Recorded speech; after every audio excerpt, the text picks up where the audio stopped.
Mới vào dậy được ạ? Vâng. Đang tưới hoa. Vâng, đang tưới hoa. Cái hoa vừa mới trồng nó nở đẹp bà nhỉ? Vâng.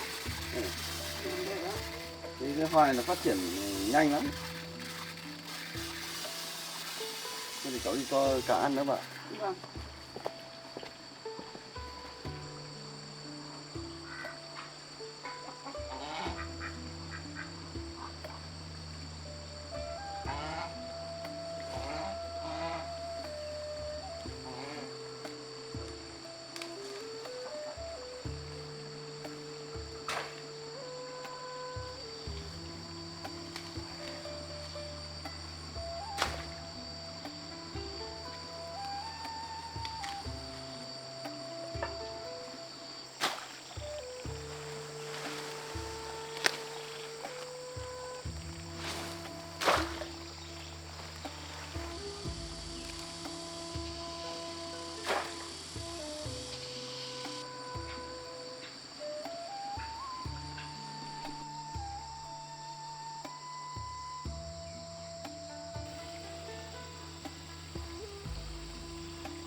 Tối qua bà ngủ ngon không?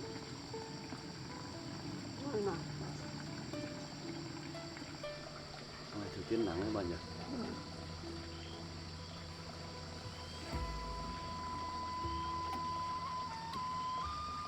Hôm nay thời tiết nắng như này chắc là cháu phải làm cái mái che ở đây thôi bà. Bởi vì từ cái điểm này thời tiết nắng mưa rất là thất thường. Chắc cháu phải làm cái mái che ở đây thôi bà. Để bà cháu mình ngồi ăn cơm uống nước ở đây cho nó tiện. Vâng. Vâng. Đừng mát tí. Mình sẽ làm cái mái che mà ở đây thì mình ngồi uống nước ở đây thì nó sẽ rất là tiện mà. Nói này thì làm hay là chắc là cháu phải làm luôn. Vâng. Thế bà vào trong nhà nghỉ đi. Vâng. Cháu làm. Được cháu cứ đi.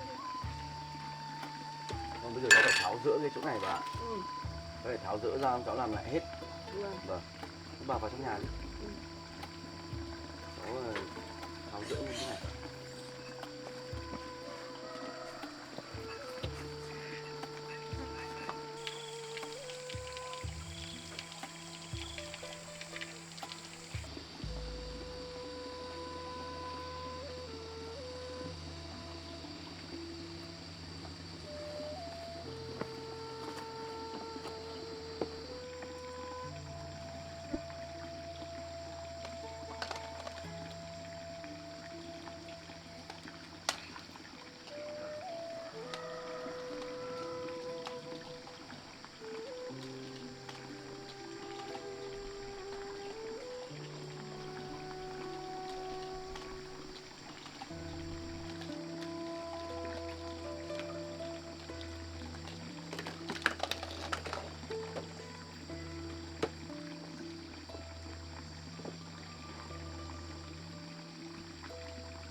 vâng.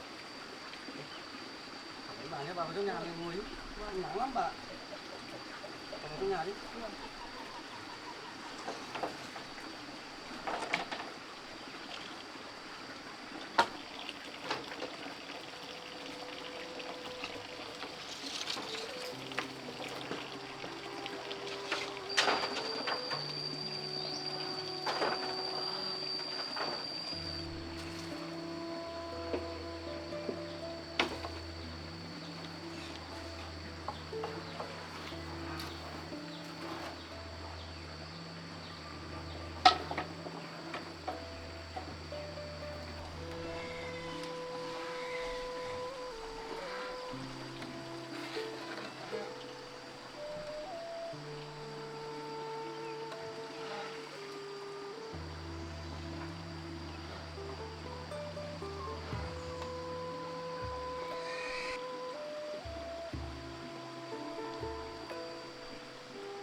chưa?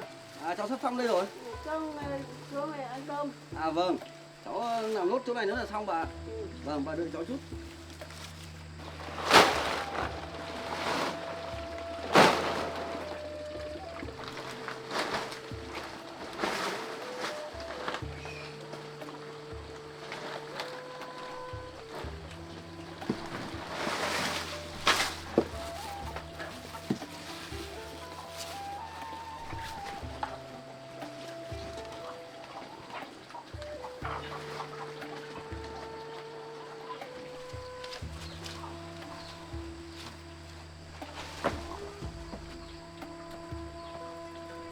Bà nấu cơm ăn đã xong rồi à?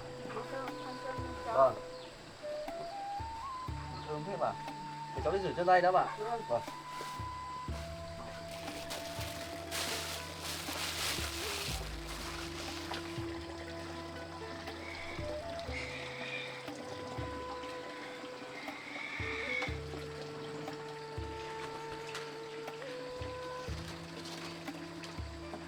Cháu Khang đây ăn cơm. À, vâng đây ạ. Bà ngồi đi bà.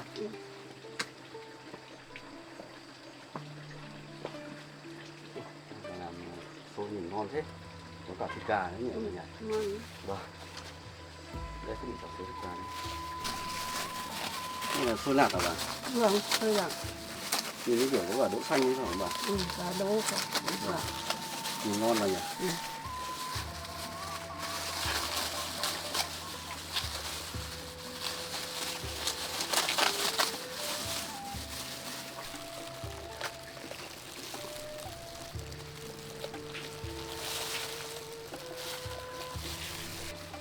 Đây bà ơi.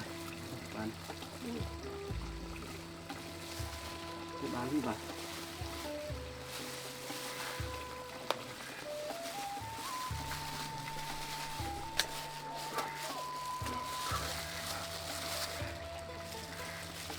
Gà này hôm nay bà luộc à? Như là mà nhìn ngon thế. Nó hấp hả? À hấp à? Ừ. Vâng. Nhìn thơm lắm bà. Bán đi bà. Vâng. Vâng, thôi bà nhá. Vâng.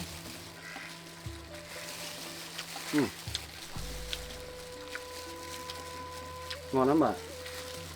Cháu làm có vui thì vất vả quá. Nó ăn nhiều vào nhé. Vâng ạ. Cháu cũng thấy đói bụng rồi, cháu sẽ ăn nhiều vào. Ừ. Vâng.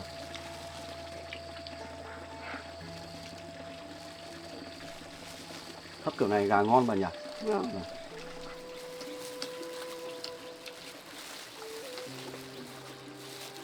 Bà ơi, bà hấp gà ăn rất là ngon.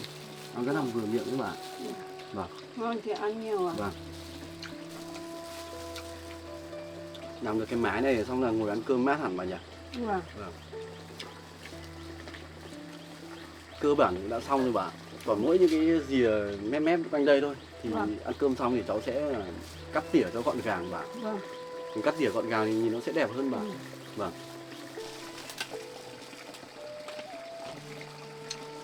Nó làm thế này thì đẹp này.